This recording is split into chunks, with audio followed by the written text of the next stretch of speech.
That's how you got your DFC? Yes, it was a reward for the. That was quite a situation. We're interjecting. We're getting out of rotation, but it's very important. Go ahead. When we were assigned 10 crews, there were 300. How many? 50. 15. 13, 20, 52 crews in the 20th Air Force at the time. And they picked 10 crews to fly this mission against Singapore after the Battle of the Philippine Sea. And we were one of the 10 crews.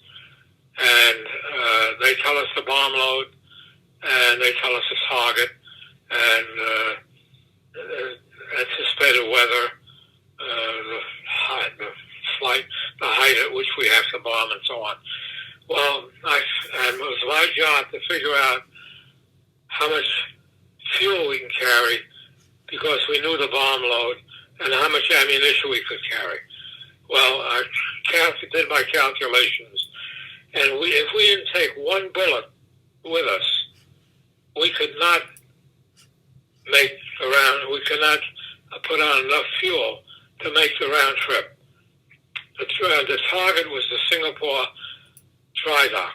It was the only one. The Japanese had two major dry docks, one in Nagasaki, one in Singapore. The one in Nagasaki we took care of early. This one, Singapore, the dry dock was dry, the gate would be closed, there would be no ship there, but the English had spare gates elsewhere, and the target area was at 10 feet on the water side of the dry dock and the gate. The concussion would cave in the gate. And sure enough, we had the filmed. Every plane carried a camera on that mission. It was all single bomb. And our bombardier, Lois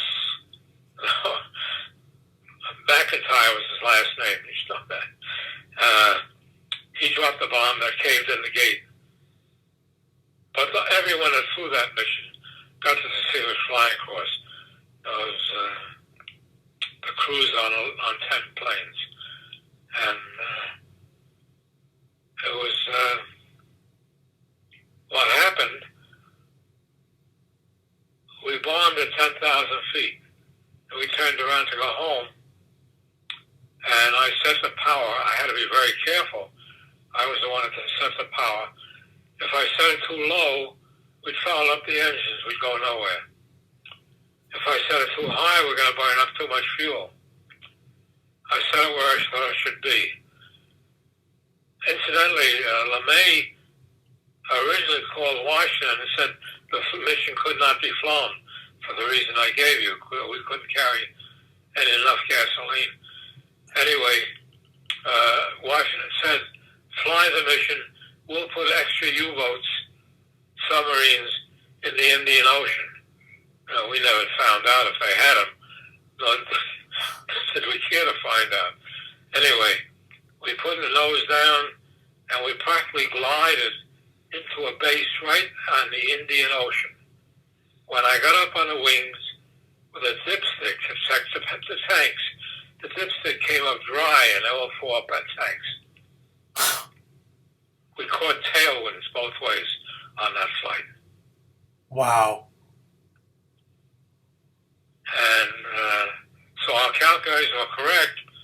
The weather changed from what they anticipated to tailwinds both ways.